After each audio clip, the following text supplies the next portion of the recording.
بسم الله الرحمن الرحيم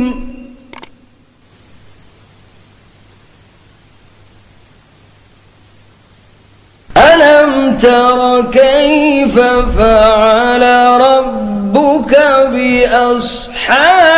الفيل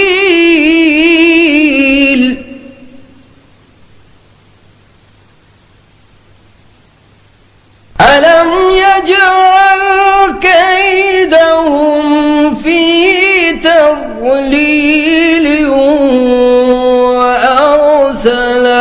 عليهم طيرا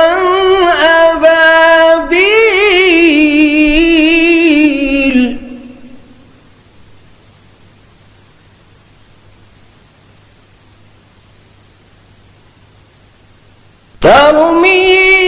ترميهم بحجارة